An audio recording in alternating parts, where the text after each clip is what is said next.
Rather than use education to promote peace with their Jewish neighbors, the Palestinians have persistently indoctrinated their children with anti-Semitic stereotypes, anti-Israel propaganda, and other materials designed more to promote hostility and intolerance than coexistence. For example, a Palestinian children's show called The Children's Club uses a Sesame Street-like formula involving the interaction between children, puppets, and fictional characters to encourage a hatred of Israel and a hatred for Jews and a perpetuation of violence, including the use of a jihad, a holy war. In one song, young children are shown singing about wanting to become suicide warriors and taking up machine guns against Israelis. Another song features young children singing a refrain, "When I wander into Jerusalem, I will be a suicide bomber." Children on the show also say, "We will settle our claims with stones and bullets," and call for a jihad against Israel. Palestinians are also calling on their youth to join the battle against Israel in commercials on Palestinian TV that tell children to drop their toys, pick up rocks, and do battle with Israel. In one commercial, actors recreate the incident where a child was killed in a crossfire in confrontation between Israel and the Palestinians. The commercial shows the child in paradise saying to other children, "Follow him."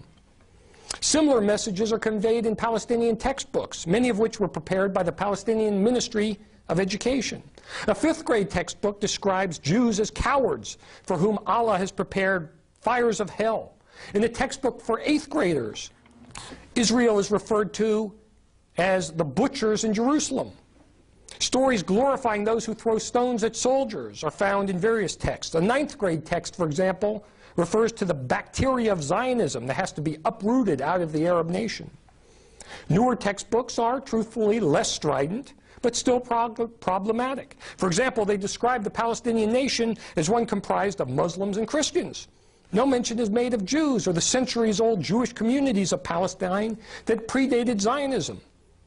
The State of Israel also is not mentioned, though many problems of Palestinian society are attributed to the Arab-Israeli conflict.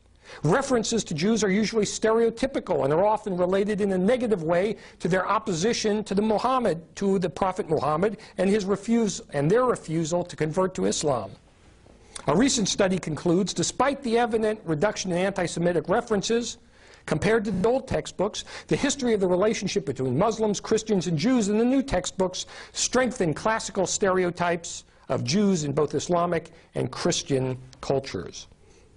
If you go and you look at the textbook and its coverage of geography, you will see a map of the Middle East that shows Palestine and no Israel. And the lessons don't end in school. Summer camps teach Palestinian children how to resist the Israelis and how the greatest glory is to be a martyr. The Israeli government had a videotape showing campers staging mock kidnappings and learning how to slit the throats of Israelis. 4 paradise camps run by Islamic Jihad in the Gaza Strip offer 8 to 12-year-olds military training and encourage them to become suicide bombers. The Palestinian authorities also try to convince children that Israel's out to kill them by all sorts of devious methods. For example, the Palestinian daily newspaper reported that the Israeli Air Force was dropping poison candy over elementary and junior high schools in the Gaza Strip to try to poison the children. These teachings all violate the letter and spirit